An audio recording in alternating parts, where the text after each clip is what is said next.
खुदा के कलाम और इल्हाम की सदाकत दुनिया को दावत देती है कि वो उसके पास आएँ और अब्दी नजात हासिल करें।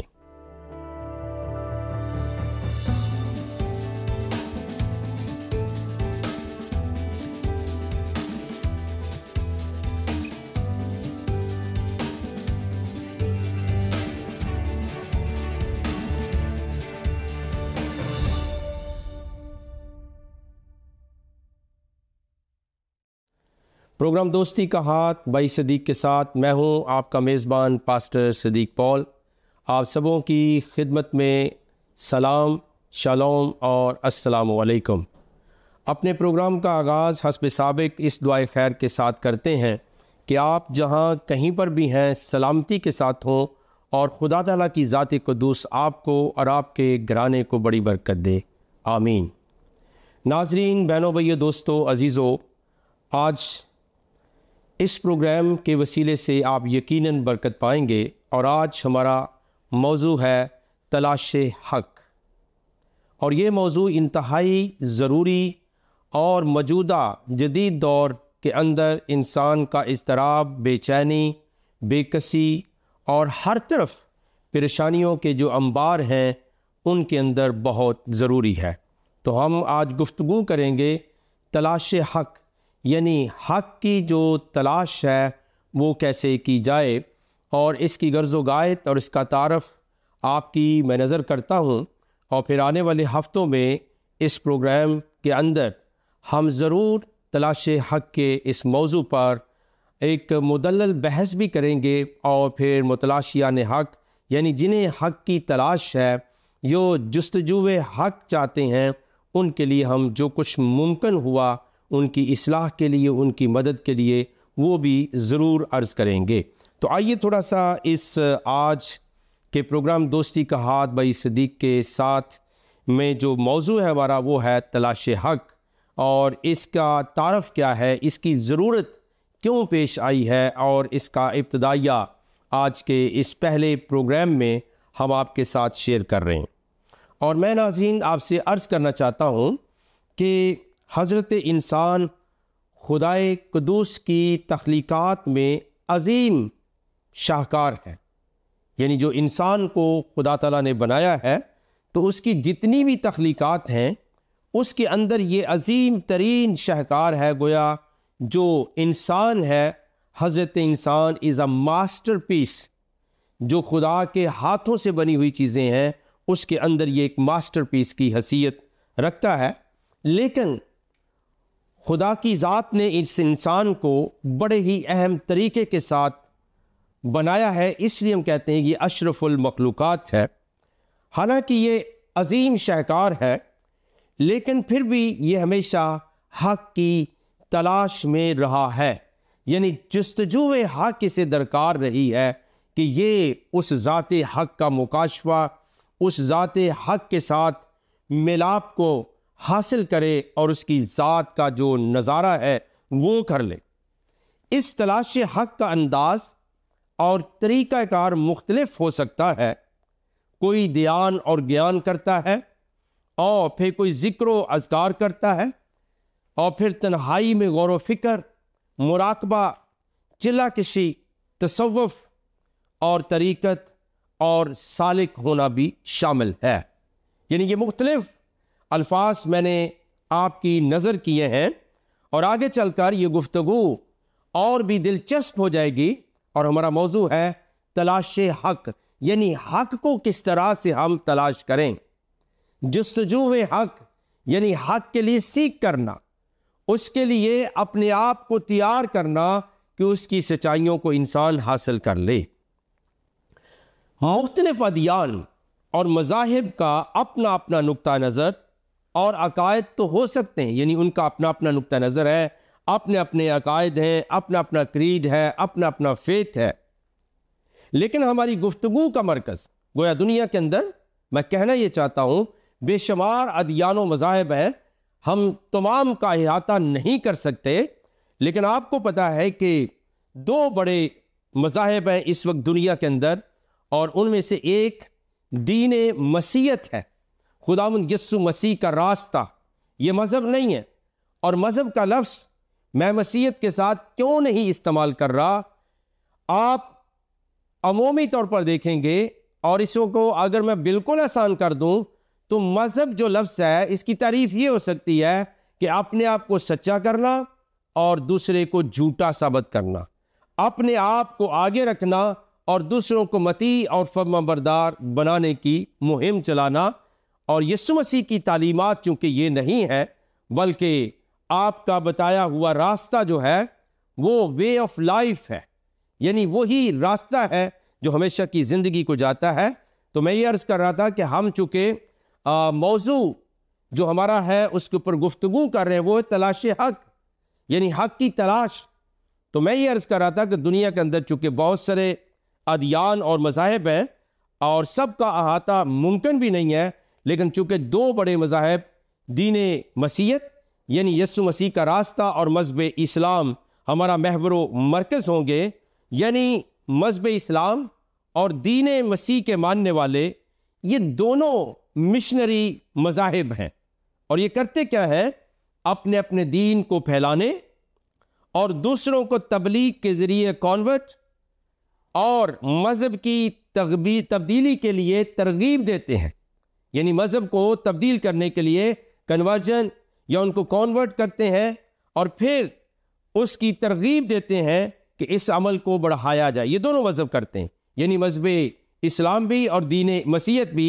और दीन मसीहत का चूँकि अरशाद आज़म खुदावंद यस्सु अल मसीह की ज़ात कद्दूस ने मत्ती की इंजील शरीफ के अंदर इस दावत को दुनिया तक ले जाने के लिए बल्कि तमाम अक़वाम व मिलल तक ले जाने के लिए हुक्म किया है, इसलिए इसको ग्रेट कमीशन या ग्रेटेस्ट कमीशन या अरशाद आज़म के नाम से याद किया जाता है। और ये हुक्म खुदावंद यस्सु मसीह जो कि कोने के सिरे का पत्थर है और ताजदार अंबिया भी हैं, उनकी इंजील शरीफ मत्ती की इंजील शरीफ और उसके 28वें बाब की आयत नंबर मैं 17 से पढ़ रहा हूँ। खुदावंद यस्सु 18वीं आयत से यानी मत्ती की इंजील शरीफ 28वां बाब और उसकी 18वीं आयत से यीशु ने पास आकर उनसे बातें की और कहा कि आसमान और ज़मीन का कुल इख्तियार मुझे दिया गया है, बस तुम जाकर सब कौमों को शागिर्द बनाओ और उनको बाप और बेटे और रूहुल कुद्स के नाम से बपतिस्मा दो और उनको ये तालीम दो कि उन सब बातों पर अमल करें जिनका मैंने तुमको हुक्म दिया, और देखो मैं दुनिया के आखिर तक हमेशा तुम्हारे साथ हूँ। तो गोया ये दोनों मिशनरी मज़ाहिब हैं, मिशनरी रिलीजन है और लोगों को अपनी तबलीग अपने नुक्ता नज़र की तरफ बुलाते हैं और फिर मज़हब तब्दील करने की तरगीब भी देते हैं और इस अमले तब्दीली मज़हब को कारे सवाबो अजर और बरकत का ज़रिया भी मानते हैं। और अल्टीमेटली चूँकि खुदावंद यीशु मसीह का अरशाद आज़म मैंने पढ़ के सुनाया, आपने फरमाया तमाम अक़वाम मिलल को जाकर इंजील की बशारत उन्हें शागिर्द बनाओ। लेकिन मज़हब इस्लाम का तो ये हाल है कि अगर कोई तबलीग के ज़रिए तरगीब के ज़रिए ना माने तो फिर ज़बरदस्ती भी है, और वो ज़बरदस्ती के अंदर 3 बड़े स्लोगन हैं इस्लाम के। यानी पहली बात दावत कि आप इस्लाम कबूल कर लें, अगर कोई नहीं करना चाहता फिर जिजिया दे, अपनी मालो दौलत मुसलमानों के हवाले कर दे ताकि मुसलमान और मजबूत हों और उनको अपना मती और ग़ुलाम बना के रखें। और अगर इस बात पे भी कोई राज़ी ना हो कि वो जिजिया दे तो फिर फ़क़्तलूहुम, फिर उनको कत्ल कर दिया जाए। लेकिन ये रास्ता यीशु मसीह का नहीं है। बाहर कैफ चूँकि हमारा मौजू है तलाश हक, तो हम उसकी तरफ जा रहे हैं। ख़ास तौर पे मैं जिक्र करूँगा बर्रे सगीर की तारीख में कई लोगों ने अपना मज़हब तब्दील किया, ख़ासकर मुसलमानों ने, और बहुत से मुसलमान अपना फ़ैसला करना चाहते हैं। यानी मेरी मुराद ये है कि सब कॉन्टिनेंट के अंदर मुतहिदा जब हिंदुस्तान था, बर्रे सगीर था, इसके अंदर बहुत सारे मुसलमानों ने दीन मसीहत को कबूल किया, यीशु मसीह के रास्ते को, आपकी तालीम को कबूल किया और उन्होंने मज़हब इस्लाम को छोड़ा। और मैं ये अर्ज़ कर रहा हूँ और ये सच्ची बात है, क्योंकि मुसलमान प्रेशर के अंदर रहते हैं, खौफ की हालत के अंदर रहते हैं in a way Islam is a state of fear, यानी ये एक रियासत है, एक ऐसी सिचुएशन का नाम है जहां खौफ ही खौफ है। बहुत सारे मुसलमान अपना फैसला करना चाहते हैं और दीन मसीह की उम्दा तालीमात की वजह से खुदाम यीशु मसीह को अपना शख्सी नजात दहिंदा कबूल करना चाहते हैं। लेकिन एक मुसलमान दूसरे मुसलमानों के डर से और मारे जाने की वजह से ऐसा नहीं कर पाते। ये मैंने थोड़ा सा तारफ दिया है कि तलाशे हक इंसान का ज़रूरी एक हिस्सा बन गया, उसकी ज़ात का, उसकी सोच का, उसकी फ़िक्र का, दिल और दिमाग का, कि वो नई दुनिया को दरियाफ्त करे।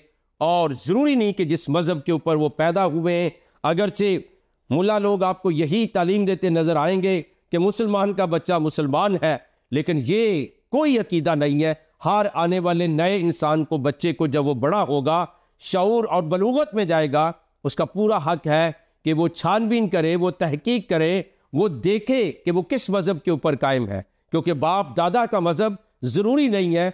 आप हर इंसान को देखें, वो जबिलत में, अपनी फितरत में, अपनी नेचर में मुख्तलिफ खूबियाँ लेकर इस दुनिया के अंदर आता है। वरना बढ़ई का बेटा बढ़ई होता, किसान का बेटा किसान ही होता। लेकिन आप देखते हैं कि अब तो इस मॉडर्न दौर के अंदर और भी बहुत सारी राहें खुल गई हैं। तो लिहाजा मैं ये कहना चाहता हूँ कि तलाश हक का जज्बा जो है, जस्तजुए हक जो है, वो तमाम इंसानों के अंदर है। और बिलखसूस चूँकि मुसलमान जो है वो हर वक्त खौफ की हालत में रहता है और मुख्तलिफ चीज़ें उसको प्रेशराइज करती हैं। वो चाहता है उसे आफियत मिले और उसे सुकून की जगह मिले और ऐसी हस्ती के साथ उनका तारफ़ हो जो उन्हें मुकम्मल नजात दे सकें। तो ये बरे सगीर का हाल था। फिर तलाश हक के मौजू पर यह प्रोग्राम उन लोगों की मदद रहनुमाई करेगा जिनको हक की तलाश है, और उनके सफ़र को ये प्रोग्राम जो हम करेंगे आसान भी करेंगे। यानी आज पहला प्रोग्राम है इस मौजू का, तलाश हक का, और बाकी मेरा ख्याल 3 अगले हफ्ते, टोटल 4 प्रोग्राम इस हम मौजू के ऊपर करेंगे। तो ये प्रोग्राम्स ऐसे लोगों की मदद और रहनुमाई करेंगे जो हक की तलाश में हैं, जो घबराए हुए हैं, जिन्हें अपनी नजात की कोई गारंटी नहीं है और वो हर वक्त खौफ की हालत में है, एक क्यास की हालत में है, एक खला के अंदर रहते हैं। उनकी ज़िंदगी के अंदर इटसेल्फ खला मौजूद है।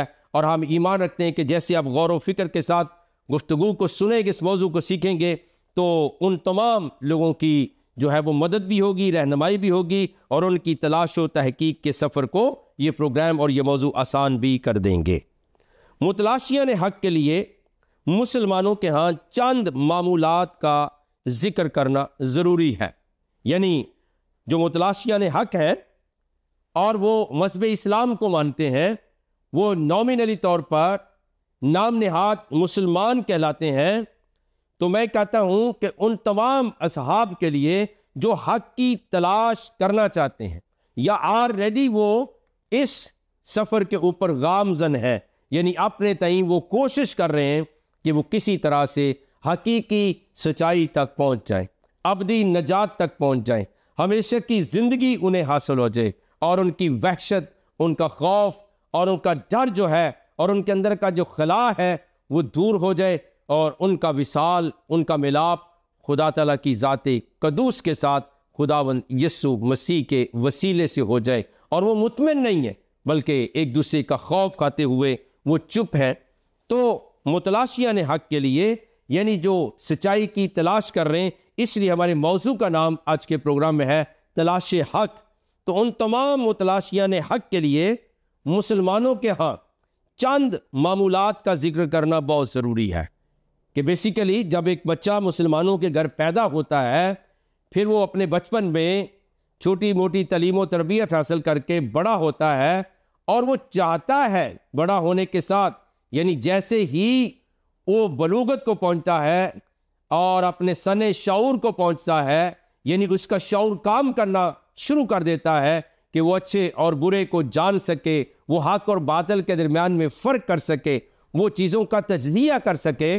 तो अमूमी तौर पर जो मुसलमान बच्चा है या मुसलमान एक बंदा है, उनकी ज़िंदगी के जो मामूलात हैं उनका मैं जिक्र कर रहा हूँ और वो चंद एक मैं आपकी नज़र करता हूँ। पहली बात क्या होती है जी, बड़े कार सवाब उसको समझा जाता है और बड़ी अहमियत दी जाती है, और वो मुसलमान के लिए प्रॉब्लम बन के रह जाता है। वही बात, क्योंकि उसके बचपन को उसे सबसे पहले जिस बात पर जोर दिया जाता है वो है जी कि कुरान शरीफ जो है वो अरबी के अंदर पढ़ना लाजमी है। ये हर मुसलमान बच्चे को इसके साथ वास्ता पड़ता है, हर मुसलमान बच्चे को इसके साथ वास्ता पड़ता है कि अरबी में कुरान मजीद, क्योंकि ये उनकी ज़िंदगी के आम से एक पैराया है और आम से जो है वो काम है, मामूलात हैं जिनमें से उनको गुजरना पड़ता है, और वो फिर आगे जाके हक को तलाश भी करना चाहते हैं। तो मैं आप दीन मसीहत के मानने वालों के लिए और फिर ऐसे इसहाब दोस्त अजीज़ बहन भाई जो मज़हब इस्लाम से दीन मसीहत की तरफ आना चाहते हैं, उनके लिए मैं अर्ज़ कर देना चाहता हूँ कि वहाँ इस्लाम का स्ट्रक्चर उन्हें क्या मिलता है। पहली बात कि अरबी में कुरान मजीद पढ़ना ज़रूरी है। मुसलमान कुरान को अरबी में ही पढ़ना लाजमी समझते हैं। और आपने देखा होगा कि अगर कोई किसी और मज़हब के लोगों को दावत देते हैं मुसलमान, तो उन्हें अंडरस्टैंडिंग मीनिंग के साथ नहीं, बल्कि वो कहते हैं जी आप कलमा पढ़ लें, आप कुरान अरबी में पढ़ लें। अगर कुरान शरीफ आपने अरबी में नहीं पढ़ा आपको सवाब नहीं मिलेगा, क्योंकि नमाज के अंदर जो मुसलमान 5 टाइम जो है वो प्रेयर्स करते हैं तो उनके अंदर भी अरबी के अंदर पढ़ना है। अगर पूछा जाए उर्दू के अंदर पढ़ लें तो उसके ऊपर आपके ऊपर फतवा लग जाएगा, क्योंकि चंद एक लोगों ने कोशिश की इस बात के लिए, लेकिन उनको मलाउन कहा गया। उनमें बड़े बड़े नाम हैं, एक कर्नल साहब हैं, मैं उनका नाम नहीं बताता, उन्होंने इटसेल्फ कुरान शरीफ का सिर्फ उर्दू में तर्जमा किया बग़ैर अरबी के, तो उनके ऊपर भी बहुत ज़्यादा प्रॉब्लम हुआ। फिर इसी तरह एक शायर हैं पाकिस्तान के बहुत बड़े, उन्होंने कहा था कि समझ के सोच के अगर हम उर्दू में पढ़ लें, उनको भी उनके लिए प्रॉब्लम खड़ी की गई। फिर एक बहुत बड़े आलम थे, उन्होंने ऐसी कोशिश की। तो बाहर क्या है, ये पहला प्रॉब्लम है एक मुसलमान के लिए, और उसकी तलाश की तरफ जो तबीयत जाती है वो बेसिकली इसी वजह से जाती है कि मुसलमान कुरान को अरबी में पढ़ना लाजमी समझते हैं। खा पढ़ने वाला अरबी से वाकिफ़ हो या ना, उसे कुछ पता नहीं। मिसाल के तौर पे एक लफ्ज़ अगर है ज़ालिकल किताब, ये दूसरी सूरह है कुरान शरीफ की, अब उसको इसी तरह मौलवी से पढ़ना है, ना मौलवी मीनिंग उसके जानता है और ना जिसको तालिब इल्म को पढ़ा जा रहा है उसको पता है। तो ये उनकी ज़िंदगी का आम से मामूलात हैं जिनका आगाज़ अंधे और एक ब्लाइंड फेथ के साथ शुरू होता है, एक तकलीद के साथ शुरू हो जाता है, एक कैदो बंद और जबर के साथ शुरू हो जाता है कि कुरान को सिर्फ अरबी में पढ़ना है। और खा पढ़ने वाला अरबी से वाकिफ़ हो या ना हो, बच्चों के उस्ताद अमाम और कारी हजरात भी अरबी नहीं जानते, और उनमें कुछ नबीना लोग भी होते हैं। इसलिए वो महज बच्चों को अरबी में कुरान पढ़ा देने या रटा देने में अहमियत समझते हैं, और इस जगह को जहाँ बच्चा भेजा जाता है उसको मकतब या मदरसा बोला जाता है। ऐसे मदरसों की बरमार है जहाँ पे जो उस्ताद बैठा है उसको भी नहीं पता है उस अरबी की ज़ुबान का, उसके मानी का, उसके मुआरफ का, उसकी अंडरस्टैंडिंग का, तो वो ख़ुद भी ऐसा है और फिर वो शागिर्द भी ऐसे बना रहा है। दूसरी बात जो है, तकरीबन तमाम सरकारी और उर्दू स्कूलों में भी कार्रवाई का आगाज़ किसके साथ होता है? सूरा फातिहा की तलावत, जिसको असेंबली कहते हैं, मॉर्निंग असेंबली, यानी तमाम सरकारी और उर्दू स्कूलों और कॉलेजों के अंदर भी इवन क्या होता है कि सुबह की कार्रवाई का आगाज़ सूरा फातिहा की तलावत बग़ैर तर्जमे के और समझने के की जाती है। ये भी एक मामूल है ज़िंदगी का वहाँ पर, और कोई ज़रूरत नहीं, बस कार सवाब समझ के। तीसरी जो बात है, ख़त्म शरीफ और दरूद का हाल भी ऐसे ही है, यानी कोई बंदा मर गया है या जुमेरात का ख़त्म है, उसके ऊपर कुरान पढ़ते जाओ, सूरतें पढ़ते जाओ, और ना पढ़ने वाले को पता है जिसको आपने हायर किया है, बुलाया है, और ना ही घर वालों को पता है कि क्या हुआ, और उससे आखिर में ये कहता है ये खाना मुझे दे दो और सवाब मुर्दे को पहुँच जाएगा। ये भी है। रोज़े रखना, मुअय्यना नमाजें भी बग़ैर मानी व मफ़हूम के अदा करना, यानी रोज़ा क्या है जी, उन्हें रोज़े का कुछ पता नहीं, बस ये सहरी करनी है, अफ्तारी करनी है और सारे दिन भूखा रहना है, कोई मानी नहीं, कोई मफ़हूम नहीं। और फिर नमाजें भी इसी तरह, क्योंकि उसके अंदर रटी हुई सूरा फातिहा है, सना है, तौवज़ है, तस्मिया है, रकू है, सजूद है, उसके अंदर सुबहाना रब्बियल अज़ीम है और दीगर अत्तहियात, तशहद और नमाज के सलाम तक के लिए चीज़ें अरबी के अंदर रटी हुई हैं। पढ़ने वाले को कुछ पता नहीं कि वो अपने तौर पे अल्लाह को, खुदा को क्या कह रहा है, बस वो किसी ज़बान के अंदर पढ़ता चला जा रहा है। ये भी एक मामूल के अंदर चीज़ें शामिल हैं, यानी रोज़े रखना सालाना और फिर मुअय्यना नमाजें भी बग़ैर मानियो मफ़हूम के अदा करना। और एक और नुक्ता अर्ज़ करता चला जाऊँ, मुल्ला और पीरों फ़कीरों को मानना और उनकी ग़ुलामी को बाइसे बरकत समझना। ये बहुत बड़ी बात है कि अगर आप किसी भी मुसलमान से बात करेंगे, वो आपको पता क्या करेगा, मैं तो जी आलम नहीं हूँ।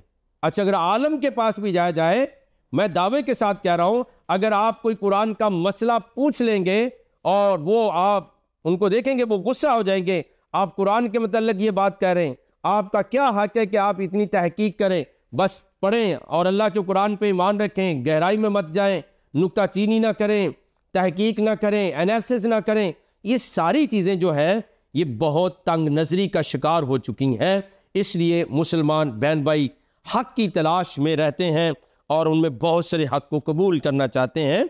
तो मैं अर्ज़ कर रहा था कि मुल्ला, पीरों और फ़कीरों को मानना और उनकी ग़ुलामी को बाइसे बरकत समझा जाता है कि यानी ये मेरा आलम, मेरा जी उस्ताद है, और दूसरा हमारा शेख है, ये मेरा पीर है, ये फ़कीर है, और नांगे फ़कीर भी हैं, और पता नहीं कौन कौन से फ़कीर हैं, उनके नाम हैं। और घोड़े शाह भी एक फ़कीर है, आपको पता है, घोड़े शाह। और फिर इसी तरह पत्थर शाह भी होगा, लकड़ शाह भी होगा, बाबा कमम वाली सरकार होंगे, कूंडे वाली सरकार होंगे, सोटे वाली सरकार, गालियों वाली सरकार, और एक बहुत बड़े और भी पीर साहब थे, उनका नाम जो है पीर काकी तार, उनका हालांकि असल नाम जो है वो कुछ और है, और उनका बहुत बड़ा दरबार है गुजरात के पास, लिल्ला शरीफ एक जगह है, वहाँ पर मौजूद है। तो इस तरह बहुत सारे लोग, दौलत शाह का भी नाम आपने सुना होगा, वो भी पीर और फ़कीर है। और उनकी ग़ुलामी, यानी अगर जो कुछ भी वो कह दें, जो कुछ भी वो कर दें, ये बाइसे बरकत समझा जाता है। ये है जी मामूल की ज़िंदगी इस्लाम के अंदर। और फिर गर्ज और भी बहुत से अकायद व नज़रियात हैं जिनकी एक लंबी फहरिस्त है, और इस महदूद दुरानिया के प्रोग्राम में उनका अहाता करना मुमकिन भी नज़र नहीं आता है। यानी मैंने ये तो चंद बातें पढ़ के आपको सुनाई हैं। जब आप इस्लाम में होते हैं तो जो लोग मेरा प्रोग्राम बहन भाई दोस्त अजीज़ और नाजरीन देख रहे हैं, और ऐन मुमकिन नहीं बल्कि मेरा यकीन है उनमें दीन मसीहत के मानने वाले ईमानदार भी शामिल हैं, और फिर मज़हब इस्लाम के पैरोगार मेरे दोस्त और मेरे बहन भाई भी शामिल हैं, जो इस वक्त प्रोग्राम को सुन रहे हैं, देख रहे हैं, समझ रहे हैं कि ये जो मामूलात हैं इस्लाम के अंदर, इनकी वजह से एक मुसलमान को कुछ भी पता नहीं चलता। वो इस ज़िंदगी के अंदर आता है और बग़ैर गौर व फिक्र के जो हक़ ताला ने उसे खूबियाँ अता की थी बहसीयत इंसान और उसकी तख्लीक़ात में अशरफुल मखलूक़ात होने का और खुदा का नायब होने का टाइटल पाकर भी उसे कुछ समझ में नहीं आता, बल्कि इस्लाम का माहौल टाइट सा है, बहुत सख्त सा है। हर तरफ आपको अगर आप पूछ लें जनाब कुरान शरीफ की ये आयत के अंदर क्या लिखा हुआ है, तो वो कहेंगे जी, पहली बात ये कहेंगी ये कहाँ लिखा हुआ है। आपसे पूछेंगे कैसे आपको पता है, फिर ये कहेंगे नहीं नहीं नहीं इसके मानी नहीं है। और बिलखसूस अगर वो आयत उनके अकायद के साथ टकराती है, मिसाल के तौर पर अल्लाह ही तमाम आलूम का जानने वाला हय्युल कय्यूम है, लेकिन उनका अकीदा बहुत सारे सुन्नी बरेलवी मुसलमानों का ये भी है नहीं जी, पीर फ़कीर और नबी भी सब कुछ जानते, इल्म गैब जानते हैं, मदद कर सकते हैं, अगस्नी या गौसे आज़म, अगस्नी या रसूलुल्लाह, ये नारे हैं कि मेरी मदद की जाए। तो जब कुरान की आयत ही बल्कि पेश करेंगे, मुसलमान एक दूसरे मुसलमान आलम से पूछेगा जनाब अल्लाह ही मदद कर सकता है, अल्लाह ही आलमुल गैब है, तो सुन्नी बरेलवी और जो पीरों फ़कीरों को मानने वाले वो आपसे लड़ पड़ेंगे, और ऐन मुमकिन है आपके ऊपर को फतवा भी सादर कर दिया जाए, मुशरिक का सादर कर दिया जाए, गुस्ताख़ रसूल का, गुस्ताख़ कुरान का, गुस्ताख़ अल्लाह होने का, और आपकी ज़िंदगी को अजीरन कर दिया जाए, मुश्किल कर दिया जाए। ये है जी वो मामूलात इस्लाम के जिनके अंदर एक मुसलमान रहता है, अपनी आंख खोलता है, अपने बचपन को गुजारता है, फिर सने शाऊर को पहुंचता है, मैच्योरिटी की तरफ जाता है, बलूगत की तरफ जाता है, लेकिन अहले इस्लाम के यहाँ एक ख़ास तौर से एक हसार मौजूद है, एक कैद मौजूद है। और वो कैद क्या है? आप सुबह मस्जिदों में नज़ारा कर सकते हैं। अगर आप फजर की नमाज के अंदर चले जाएं तो कई एक मसाजिद के अंदर उनके इमाम बाज़ दफ़ा नबीना होता है, और फिर रमज़ान रोज़ों के महीने में तरावी जो पढ़ाते हैं उनके अंदर नबीना होते हैं, बल्कि वो अनपढ़ होते हैं और उन्होंने चूँकि कुरान मेमोराइज़ कर लिया होता है, सवाब की गर्ज से रटा लगा लिया होता है, तो पीछे आपको एक दो लोग नहीं सैकड़ों लोग नज़र आएंगे और उनको टीवी के ऊपर देख सकते हैं। आप कहते हैं इतनी बड़ी नमाज तरावी हुई है, सैकड़ों लोगों ने, हज़ारों लोगों ने शिरकत की है। जुमा की नमाज, फिर ज़ोहर की नमाज, मगरिब की नमाज, इशा की नमाज, ईदैन की नमाज, ईद उल फितर, ईद उल अज़हा और पता नहीं और कौन सी जो चीज़ें हैं, उनके अंदर आप देखेंगे कि जो इमाम है, जो हादी है, जो रास्ता दिखाने वाला लीडर है, उनका रिलीजियस रहनुमा है, उसको खुद जो कुरान पढ़ रहा उसका नहीं पता होता, और पीछे वाले आमीन बस कहने में फ़ख्र समझते हैं कि सूरा फातिहा पढ़ी है। और सूरा फातिहा के ऊपर भी झगड़ा है। कुछ कहते हैं इमाम के पीछे खल्फुल इमाम पढ़ना चाहिए और कुछ कहते हैं नहीं पढ़ना चाहिए। अब ये नहीं पता कि कौन क्या कह रहा है, लेकिन चूंकि हम तलाशे हक के नाम से ये मौजू लेकर आए और आपकी समातों से मेरी आवाज़ ज़रूर टकराएगी और आपको एक नई राह नसीब होगी कि हम कर क्या रहे हैं और होना क्या चाहिए। तो तमाम ऐसे लोग मेरे मुसलमान बहन भाई जो हक की तलाश में हैं, उनके लिए प्रोग्राम मुआवन साबित होगा, मददगार साबित होगा। वक्त दुआ है, आइए हम अपने हाथों को उठाएं, सरों को झुकाएं और दुआ करते हैं। रब्बे कायनात, आसमान और ज़मीन के खालिक और मालिक, आसमानी रूहानी बाप यस्सु मसीह के नाम के वसीले से आपकी शुक्रगुजारी करते हैं आज के वक्त के लिए, तेरे लोगों के लिए और इस अजीम मौजू के लिए जिसके वसीले से हम सब मिलकर सीख रहे हैं। अपने नाम को जलाल दे और अपने कलमतुल्लाह, रूहुल्लाह, आयतुल्लाह, कलाम मुजस्सम, नूर मुजस्सम, खुदावंद यस्सु अल मसीह के वसीले से सबको बरकत दे, आपका नाम जलाल पाए। यस्सु मसीह के नाम के वसीले से और तफ़ैल से मांग लेते और पा लेते। आमीन सुम्मा आमीन। नाज़रीन, आप देख रहे थे प्रोग्राम दोस्ती का हाथ भाई सदीक के साथ, और अगले हफ्ते तक के लिए इजाज़त चाहता हूँ। अपनी दुआ में याद रखिए, फिर से मिलेंगे। खुदा हाफिज़, बहुत बहुत शुक्रिया, थैंक यू।